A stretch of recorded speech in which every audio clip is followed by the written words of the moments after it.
We're talking some Niners here on this Wednesday, October 16th. This is the San Francisco 49ers Report by Chat Sports. Chase Sr. here with you. And no matter where you are, how you're tuned in, as always, I greatly appreciate all of you for making today's show a part of your day. And if you're ever wondering how you can support the program, hit that thumbs up icon, like the video, subscribe to the channel, share your thoughts down in the comment section, share this video, and spread the word that what we're doing here is pretty unique and special.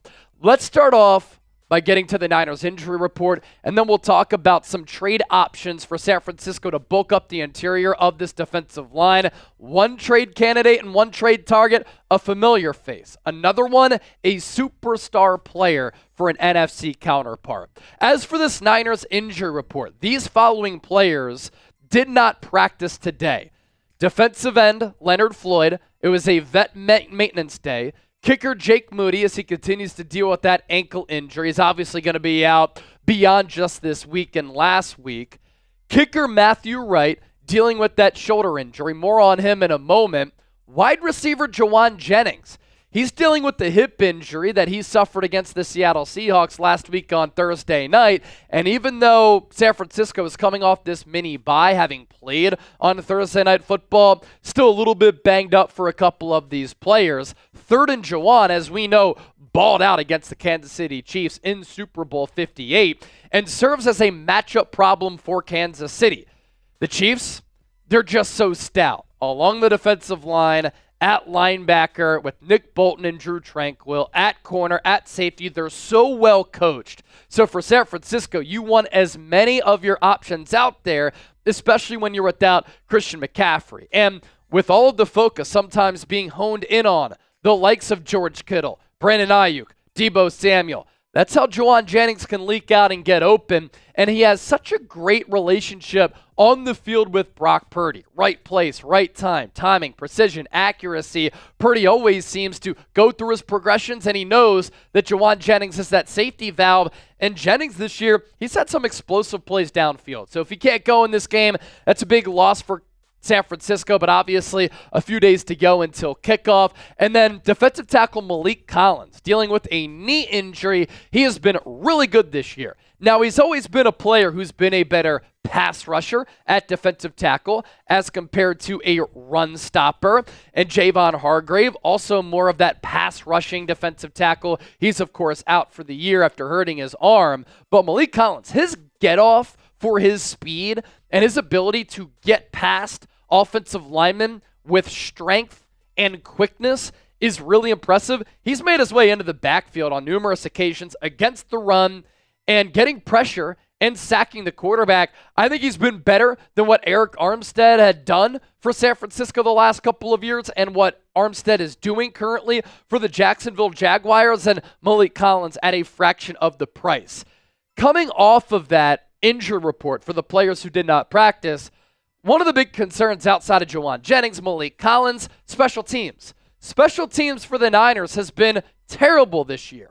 So there's some big concern about Matthew Wright not being able to kick. So the Niners realistically could have their third kicker in as many weeks after that Jake Moody injury, which is why the Niners signed Anders Carlson to the practice squad this week. Because if Wright can't go, Carlson, like Wright, will get elevated to the active roster. Carlson came into the league with some pedigree. His brother is Daniel Carlson, a great kicker in this league. And Carlson last year, 6th-round pick by the Packers out of Auburn, but he really struggled with his accuracy. Has a strong leg, much stronger than Matthew Wright, even though he struggled with manufacturing some of the kickoffs with this new kickoff rule, and even last year with the kickoff rule not resulting in a lot of touchbacks, but 34-39 last year on extra points. That's 87%, 27-33 on field goals. That's under 82%, 3 of 5 on kicks of 50-plus yards. And in the divisional round, we saw him have some really big misses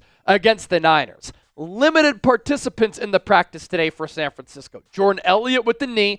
He's a run-stuffing defensive tackle. The Niners have been better against the run of late, especially against the Seahawks. Running back Jordan Mason with the shoulder. That's solid news that he's at least limited.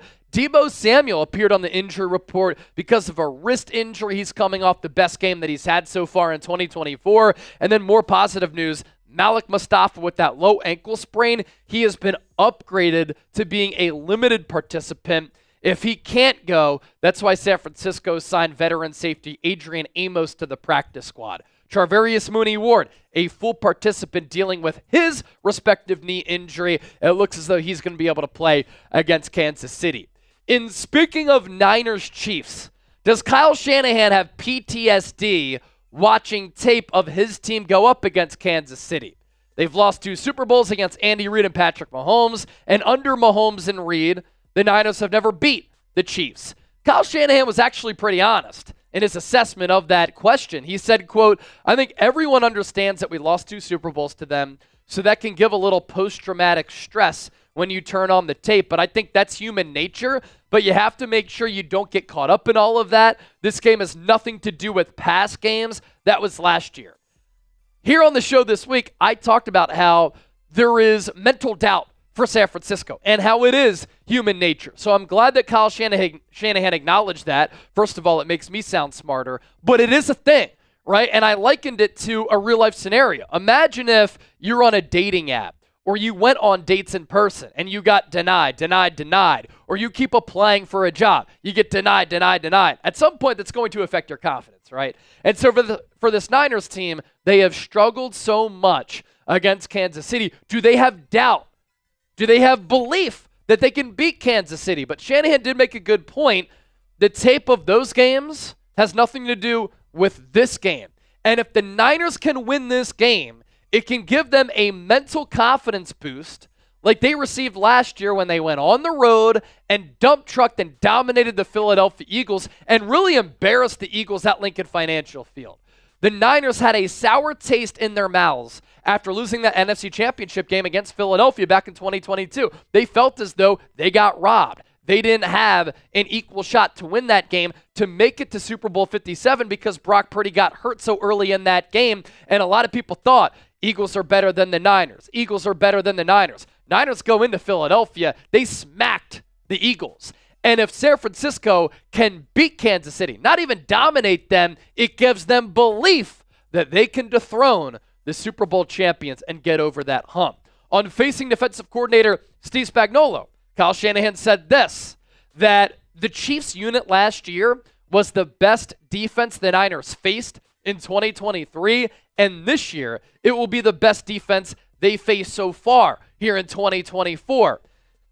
He's correct, because this Chiefs defense is still really good and they're so well coached. They have so much talent, but Spags puts these players in a position to have success.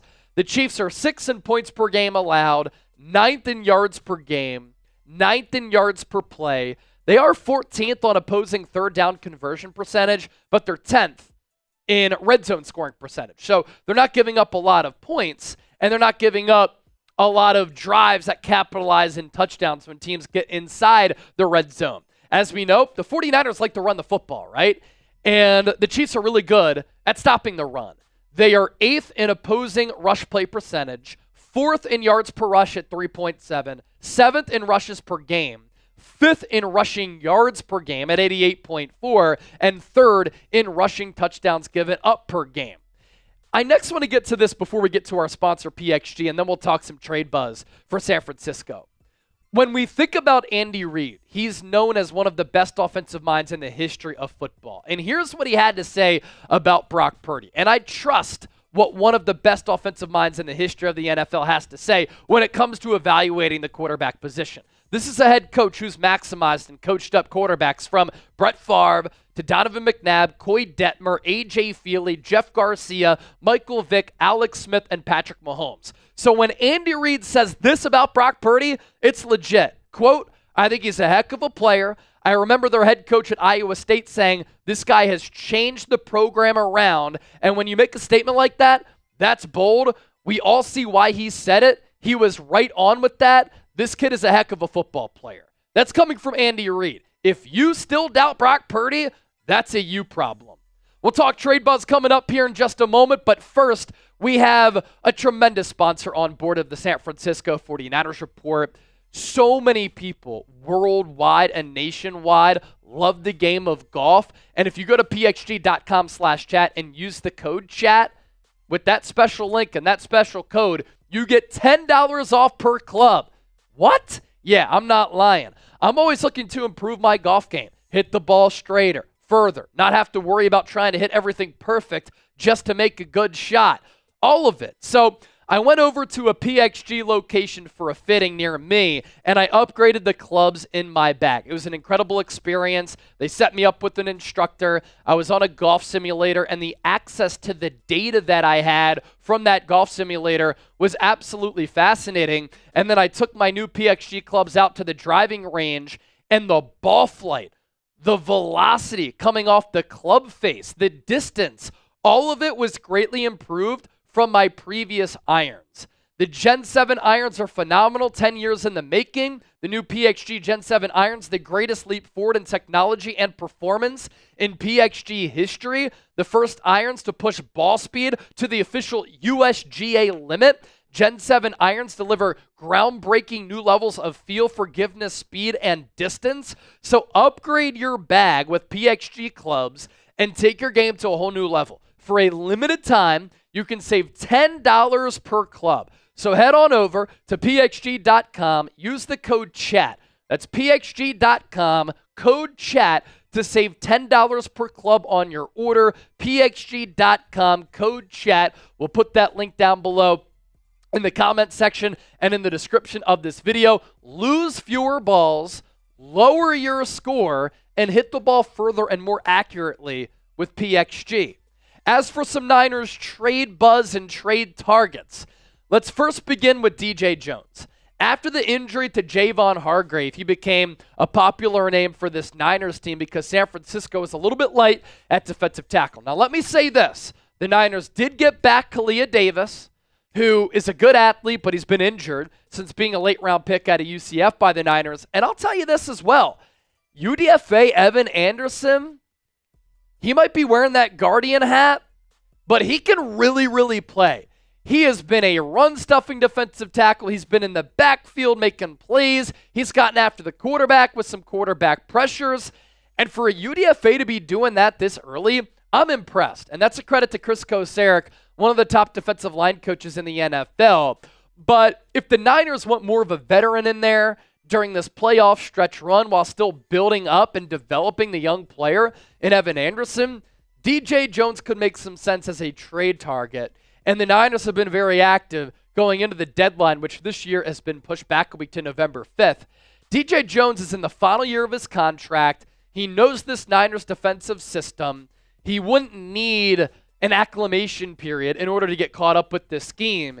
He was very well liked by San Francisco. But after he had a really good year in 2021, he got $10 million per year from the Denver Broncos. The Niners were never going to pay that.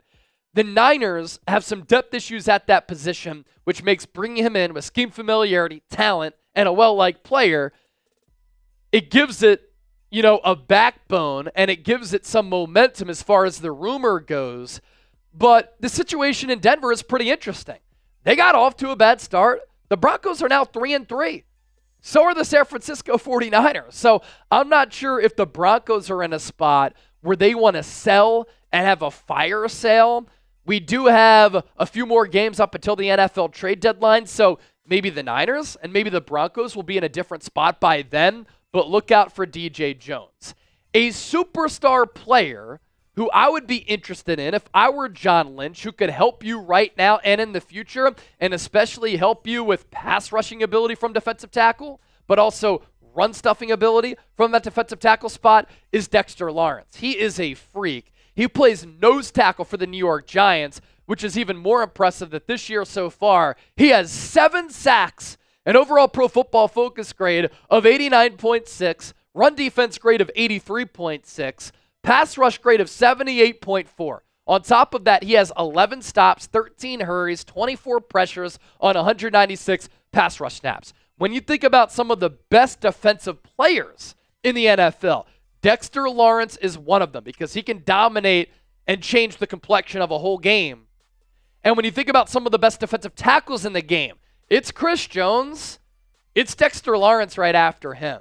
Dexter Lawrence is a fantastic player, and if the Giants decide to sell and they get dominated by the Philadelphia Eagles coming up this week, that could put them in a spot to do that.